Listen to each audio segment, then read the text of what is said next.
जय हिंद दोस्तों, प्रचंड क्लासेस में आप सभी का स्वागत है। चलिए आज के करंट अफेयर देखते हैं। विदेश मंत्रालय और NSIL ने नेपाल के मुनाल उपग्रह के प्रक्षेपण के लिए किया समझौता।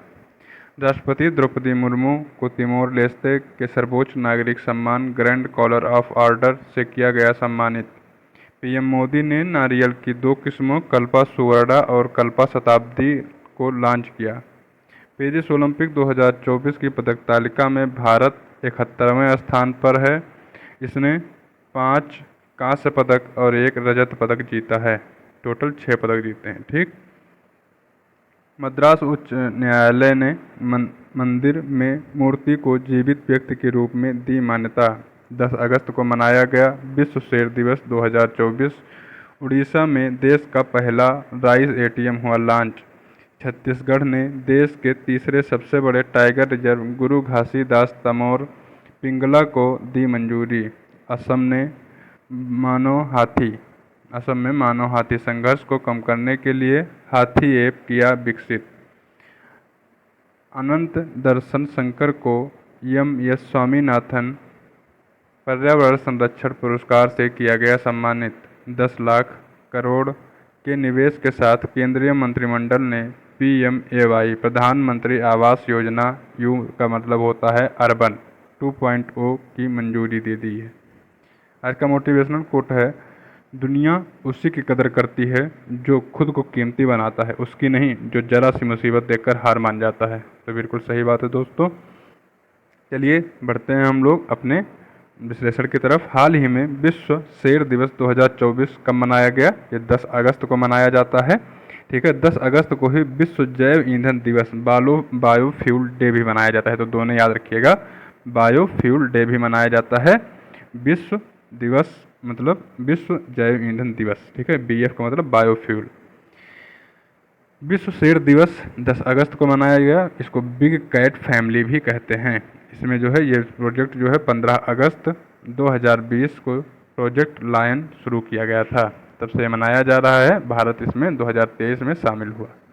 12 अगस्त को अंतर्राष्ट्रीय युवा दिवस और हाथी दिवस दोनों मनाया जाता है। प्रोजेक्ट टाइगर 1973 को चालू किया गया था। प्रोजेक्ट एलिफेंट 1992 में चालू किया गया था। प्रोजेक्ट डॉल्फिन 2009 में चालू किया गया था। 5 अक्टूबर को, याद रखिएगा, पूछता है। ठीक। हाल ही में तिमोर लेस्ते के सर्वोच्च नागरिक सम्मान ग्रैंड कॉलर ऑफ ऑर्डर से किसे सम्मानित किया गया है? द्रौपदी मुर्मू जी को। ठीक है, ये अपनी पहली राष्ट्रपति हैं जो कि तिमोर लेस्ते और फिजी की यात्रा पर गई हैं। न्यूजीलैंड भी ये जाएंगी। ठीक है, फिजी ने भी अपना जो है हाईएस्ट अवार्ड दिया था इनको अभी हाल ही में, और सूरीनाम ने दे रखा है पहले ही। ठीक है, अब तिमोर लेस्ते जो है तीसरा देश बन गया है जो अपने राष्ट्रपति जी को जो है द्रौपदी मुर्मू जी को हाईएस्ट सिविलियन अवार्ड से सम्मानित कर रहा है। ठीक। चलिए नेक्स्ट है, इसमें कुछ इंपॉर्टेंट फैक्ट हैं। भारत के पहले राष्ट्रपति कौन हैं? डॉक्टर राजेंद्र प्रसाद। स्पीकर के पद पर भी काम कर चुके हैं और राष्ट्रपति के पद पर भी। तो कौन है? नीलम संजीवन रेड्डी। वाइस प्रेसिडेंट के रूप में भी कार्य कर चुके हैं, प्रेसिडेंट के रूप में और कार्यवाहक प्रेसिडेंट के रूप में भी कार्य करने वाले एकमात्र बीबी गिरी जी हैं। पॉकेट वीटो यूज करने वाले एकमात्र राष्ट्रपति ज्ञानी जैल सिंह हैं। फर्स्ट महिला प्रेसिडेंट कौन थी? तो प्रतिभा देवी सिंह पाटिल। ठीक। नेक्स्ट क्वेश्चन देखेंगे। हाल ही में PM द्वारा लॉन्च कल्पा सुवर्णा और कल्पा शताब्दी किस्मों का संबंध किससे है? तो हाल ही में जो है प्रधानमंत्री जी ने लॉन्च किया है। वायनाड में इस समय है, आप जानते होंगे, बाढ़ आ गई थी, तो उसी के दौरे पर है। नारियल ये किस्में हैं। ठीक है, ये 109 हाई यील्ड वैरायटी उच्च उत्पादक किस्में हैं। 109वीं नंबर की तैयार किया है इसको किसने? IARI मतलब भारतीय कृषि अनुसंधान संस्थान ने। जो कल्पा सुवर्णा है, सुवर्णा, ये जो है बौनी किस्म है, और कल्पा शताब्दी ये लंबी किस्म है। थोड़ा सा याद करने का ट्रिक यह है कि सुवर्णा मतलब अच्छा वर्ण, अच्छा सुंदर, तो सुंदर दिखने वाला छोटा सा क्यूट सा है। ठीक है, तो बौना किस्म है। और शताब्दी लंबी होती है, 100 साल की होती है, तो ये लंबी किस्म है। ठीक, ये नारियल की किस्में हैं। ठीक। गोल्डन राइस में विटामिन A पाया जाता है, इसलिए बहुत अच्छा होता है गोल्डन राइस। अब जो पॉलिश्ड राइस होते हैं अच्छे नहीं होते हैं क्योंकि उसमें विटामिन B की मात्रा नहीं रहती है। ठीक है। चलिए नेक्स्ट क्वेश्चन है। हाल ही में MS स्वामीनाथन पर्यावरण संरक्षण पुरस्कार किससे किसे सम्मानित किया गया है? अनंत दर्शन शंकर को। अनंत दर्शन AD शंकर को। ठीक है। एम.एस. स्वामीनाथन पर्यावरण संरक्षण पुरस्कार से सम्मानित किया गया है इनको। ठीक है। रोटरी क्लब ऑफ मद्रास जंगली औषधीय पौधों के संरक्षण हेतु इसको जो है सम्मानित किया जाता है। भारत रत्न 2024 किसको दिया गया है, तो इनको जो है स्वामीनाथन जी को इस बार भारत रत्न 2024 में स्वामीनाथन जी को सम्मानित किया गया है। ये हरित क्रांति के भारत में जनक है और विश्व में हरित क्रांति का जनक है नॉर्मन बोरलॉग। ठीक। इस बार भारत रत्न किसको किसको दिया गया है, कर्पूरी ठाकुर जी को, लाल कृष्ण आडवाणी जी को, एम.एस. स्वामीनाथन को, पी.बी. नरसिम्हा राव और चौधरी चरण सिंह जी को। ठीक है। फर्स्ट संगीतकार जिनको जो है भारत रत्न दिया गया था सुब्बा लक्ष्मी जी हैं। सेकंड संगीतकार एस रविशंकर जी हैं। मरणोपरांत फर्स्ट आदमी जिनको दिया गया था जो है भारत रत्न लाल बहादुर शास्त्री जी 1966 में। और फर्स्ट विदेशी जिनको दिया गया था पुरस्कार खान अब्दुल गफ्फार खान, ये पाकिस्तानी थे। ठीक है। कौन थे, पाकिस्तानी।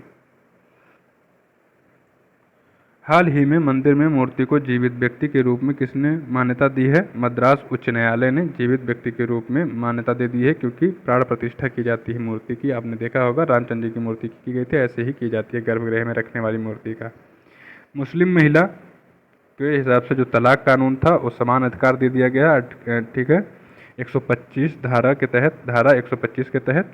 वर्तमान हाई कोर्ट भारत में 25 है। Latest high court Amravati high court है। ठीक है। हाई कोर्ट पहली महिला न्यायाधीश कौन थी हाई कोर्ट की, अन्ना चांडी, ये केरल की थी। और पहली महिला मुख्य न्यायाधीश हिमाचल प्रदेश की लीला सेठ। ठीक। हाल ही में विदेश मंत्रालय ने new space India limited NSIL ने विदेश मंत्रालय और NSIL ने किस देश के मुनाल उपग्रह को प्रक्षेपण के लिए समझौता किया है, तो नेपाल देश का है ये। इसरो पहली वाणिज्यिक संस्था क्या थी, वाणिज्यिक संस्था थी रंग ट्रिक्स। ठीक है। और ये 1992 में बनाई गई थी। दूसरी बनी है NSIL, ये सेकेंड वाणिज्यिक उपग्रह जो है वाणिज्यिक संस्था है इसरो की, 2019 में बनाई गई है। ठीक है। तो इसने एग्रीमेंट किया है किसके साथ में, ये किया है नेपाल के साथ में। PSLV रॉकेट द्वारा ये मुनाल उपग्रह जो है छोड़ा जाएगा। ठीक है, प्रक्षेपित किया जाएगा। नेपाल की पर्यटक राजधानी है पोखरा। LGBTQ सम्मेलन जो है इंद्रधनुष नाम से है। नेपाल में प्रधानमंत्री KP शर्मा ओली हैं। राजधानी काठमांडू है और जो कि सार्क का हेडक्वार्टर भी है। सीमा जो है भारतीय सीमा जो है लगती है नेपाल से उत्तराखंड की, यूपी की, बिहार, सिक्किम और वेस्ट बंगाल की। ठीक है। हाल ही में देश का पहला राइस ATM कहाँ पर लॉन्च हुआ है, उड़ीसा में लॉन्च हुआ है। ठीक। नेक्स्ट क्वेश्चन देखेंगे। हाल ही में चर्चा में रहे देश के तीसरे सबसे बड़े टाइगर रिजर्व गुरु घासीदास तमोर पिंगला का संबंध किससे है, किस प्रदेश से है, तो छत्तीसगढ़ से है। ठीक है। ये मंजूरी दे दी गई है। ये भारत का थर्ड सबसे बड़ा टाइगर रिजर्व है। फर्स्ट कौन है, श्री नागार्जुनम श्रीशैलम में ये पाया जाता है आंध्र प्रदेश में। और मानस टाइगर रिजर्व असम, ये सेकेंड पर है। और थर्ड पर है गुरु घासीदास। ठीक। भारत का नवीनतम टाइगर रिजर्व 53वां टाइगर रिजर्व रानीपुर है उत्तर प्रदेश चित्रकूट में। और 54वां टाइगर रिजर्व रानी दुर्गावती है मध्य प्रदेश में। ठीक। भारत का लेटेस्ट राष्ट्रीय उद्यान है देहिंग पटकाई, ये आसाम में पड़ता है। भारत का लेटेस्ट रामसर है नागी नकटी बिहार में पड़ती है। 82 जो है रामसर स्थल भारत में हो गए हैं। यूनेस्को में शामिल नवीनतम बायोस्फीयर रिजर्व है पन्ना बायोस्फीयर रिजर्व, ये जो है 12वां बायोस्फीयर रिजर्व था। और नीलगिरी बायोस्फीयर रिजर्व ये जो है पहला बायोस्फीयर रिजर्व था जो है भारत का। हाल ही में मानव हाथी संघर्ष को कम करने के लिए हाथी ऐप किसने लॉन्च किया है, तो असम ने लॉन्च किया है। ठीक है। मानव हाथी संघर्ष को रोकने के लिए। चलिए कुछ और ऐप के बारे में देख लेते हैं। तो संकलन ऐप किसने लॉन्च किया है, NIA ने। संज्ञान RPF ने। Lokpath app MP। ठीक है। उपस्थिति पोर्टल ये जो है झारखंड ने डॉक्टर्स एंड स्टाफ के लिए जो है जो डेली अटेंडेंस होता है उसके लिए उपस्थिति पोर्टल लॉन्च किया झारखंड सरकार ने। संग्रहालय ऐप ECI संग्रहालय ने सक्षम ऐप लॉन्च किया ECI election commission of India ने। और स्वाति ऐप जो है पोर्टल लॉन्च किया है स्टेम महिलाओं के लिए। ठीक है। पेरिस ओलंपिक 2024 की पदक तालिका में भारत कौन सी रैंक पर है, तो 71वीं रैंक पर भारत है। 62वें रैंक पर है कौन, आपका पाकिस्तान। ठीक है। 62वें रैंक पर है। अब आप कहेंगे पाकिस्तान ने तो केवल 1 मेडल जीता है, भारत ने 6 मेडल जीते हैं, तो भारत पीछे कैसे है, क्योंकि भारत ने गोल्ड नहीं जीता है। जो रैंकिंग दी जाती है वो गोल्ड के हिसाब से दी जाती है, फिर रजत के हिसाब से दी जाती है, फिर कांस्य के हिसाब से दी जाती है। ठीक है। ब्रॉन्ज मेडल के हिसाब से। तो पहला अगर गोल्ड सबसे ज़्यादा है तो उसको पहली रैंकिंग दी जाएगी, फिर देखा जाएगा कि अगर गोल्ड नहीं जीता है तो किसका सिल्वर जाता है, फिर उसको रैंकिंग दी जाएगी, और फिर अगर वो भी नहीं है तो देखा जाएगा कि ब्रॉन्ज किसका जाता है, फिर उसके हिसाब से रैंकिंग होती है। अब यहाँ पर देखिए थोड़ा सा गलत लिखा हुआ है, यहाँ पर यूएसए भले ही 126 पदक जीता है, लेकिन यूएसए फर्स्ट पर नहीं है, फर्स्ट रैंकिंग है चाइना की, क्योंकि इसने 88 पदक जीते हैं, जिसमें से जो है सबसे ज़्यादा जो वो क्या कहते हैं गोल्ड है चाइना ने जीत लिए हैं, इसीलिए इसको फर्स्ट रैंकिंग दी गई है। ये 2 गोल्ड कम जीता है चाइना से यूएस से, इसीलिए इसको सेकेंड रैंकिंग मिली है। थर्ड पे जापान है, 71वें नंबर पर इंडिया है, और 62वें नंबर पर कौन है, पाकिस्तान है। ठीक, अपने यहाँ पे सिल्वर जीता है जो है नीरज चोपड़ा ने 89.45 मीटर जो है भाला फेंका था। मनु भाकर ने पहला जो है 10 मीटर एयर जो है निशानेबाजी में इन्होंने जीता था ब्रॉन्ज। ठीक है, फिर मनु भाकर और सरबजोत ने जीता, ठीक है, पेयर के रूप में।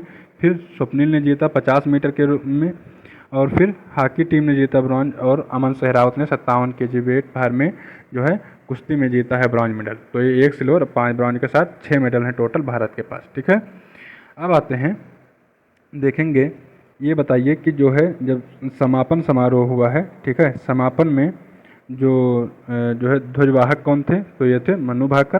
ठीक है, और जब शुरू हुआ था तो उसका ध्वजवाहक कौन थी, तो वो कौन थी, जो पीवी सिंधु जी। ठीक है, पीवी सिंधु जी थी। ठीक, तो ये आपका आज का करंट अफेयर पूरा होता है। अगर ये सीरीज आपको अच्छी लग रही हो तो कृपया चैनल को सब्सक्राइब कर लीजिए और लोगों तक इसको पहुंचाइए। तब मिलेंगे नए वीडियो के साथ में, तब तक के लिए नमस्कार, धन्यवाद।